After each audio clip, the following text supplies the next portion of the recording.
Yes. Moving to question number 32. NSGR partners 235 में share करते हैं. हमें हमेशा अपना मेथड, अपना वे ऑफ डूइंग सेम रखना है.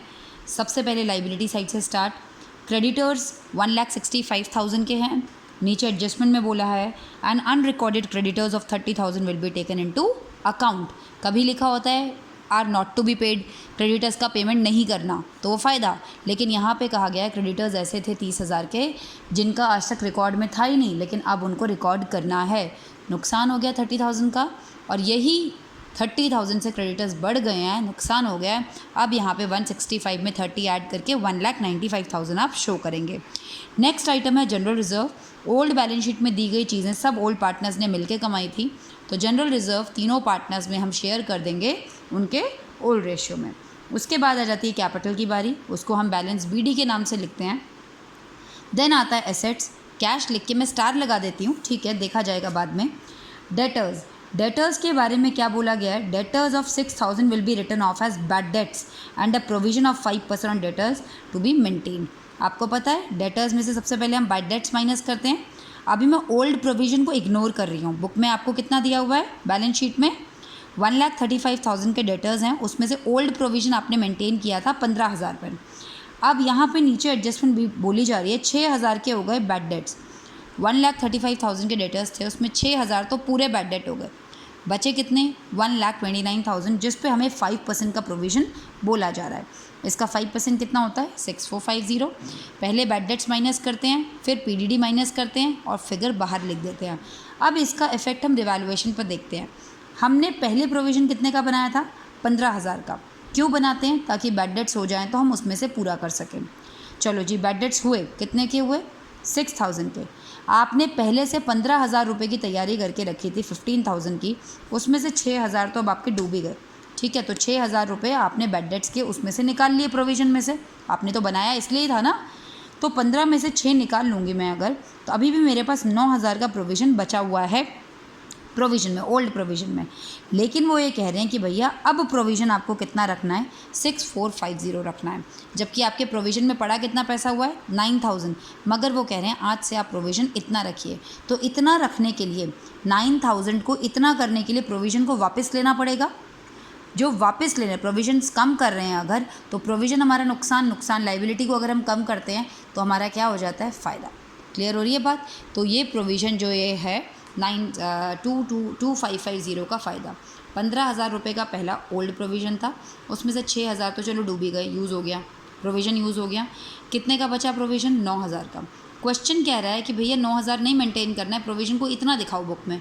तो ठीक है जी, 9,000 को यहाँ तक पहुँचाने के लिए यानी कि इतना वापस ले लीजिए. प्रोविज़न हमारा नुकसान लाइबिलिटी होती है, अगर हम इसको वापस ले रहे हैं तो हमारा फ़ायदा हो रहा है. 2,550 हम यहाँ पर दिखा देंगे. क्लियर हो गई ये बात? इसके बाद बात आती है स्टॉक की. स्टॉक के बारे में उन्होंने आपको क्या बोला है? सेकंड पॉइंट में लिखा है स्टॉक, मशीनरी, बिल्डिंग, तीनों के बारे में एक ही लाइन लिखी है कि ये तीनों ही चीज़ें 5% कम हो रही हैं. तो स्टॉक में से भी, मशीनरी में से भी और किस में?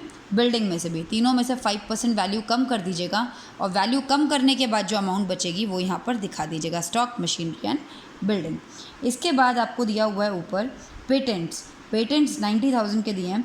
पेटेंट्स के बारे में उन्होंने बोला है patents will be completely return of. Completely return of हो गए, पूरा नुकसान हो गया. पेटेंट्स को हम डेबिट साइड में दिखाएंगे और नीचे पेटेंट्स अब नहीं आएंगे. पेटेंट्स के बाद ऊपर एसेट साइड में लास्ट एंट्री बच गई है P&L अकाउंट.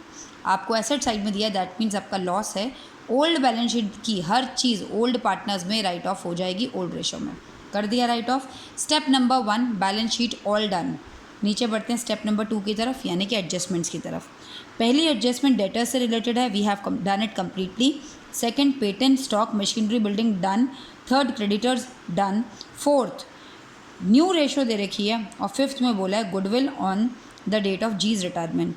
जिस दिन जी रिटायर हो रहा है उस दिन फर्म की गुडविल 90,000 है, उसमें जी को अपना हिस्सा मिल जाएगा यानी कि 5/10 जो कि बनता है 45,000.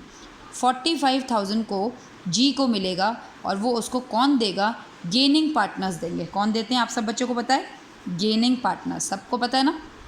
गेनिंग रेशो कैसे निकालते हैं? New minus old. New ratio कितनी है? 2/5 और एस की कितनी है? 3/5. ओल्ड ऐसे करके हमने गेनिंग रेशियो निकाला, 2:3 हमारा आया।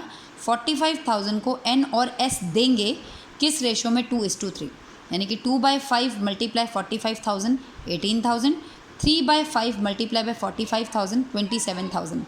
तो इसको जी को जो ये पैसा मिल रहा है, ये कौन कौन दे रहा है, एन और एस, कितना कितना, 18 और 27। एन के अकाउंट से 18,000 निकाल लीजिए यानी कि डेबिट, और एस के अकाउंट से आप 27,000 निकाल लीजिए। किसको दे रहे हैं, जी को, और जी को ये पैसा मिल जाएगा। 18,000 एन दे रहा है और 27,000 एस दे रहा है। ख़त्म, हमारी सारी एडजस्टमेंट्स हो चुकी हैं, कुछ हमने नहीं छोड़ा। सबसे पहले क्लोज़ करते हैं हम रिवैल्यूएशन अकाउंट को। रिवैल्यूएशन अकाउंट को क्लोज़ करने पर हमारा यहाँ पे नुकसान आया। नुकसान को तीनों पार्टनर्स में उनके ओल्ड रेशियो में बांट दीजिएगा। ख़त्म, अब हम कैपिटल अकाउंट की क्लोजिंग करते हैं।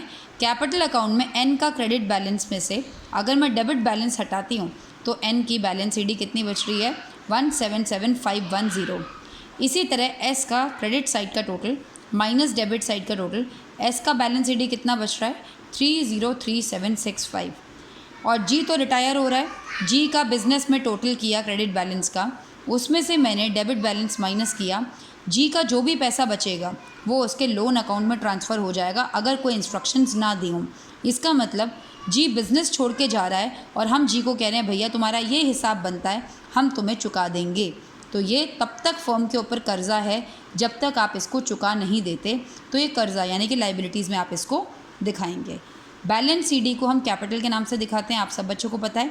कैश में कोई चेंजेस नहीं आए, एज इट इज़ हमने 1,20,000 लिख दिया। टोटल करा, हमारा आंसर मैच कर गया।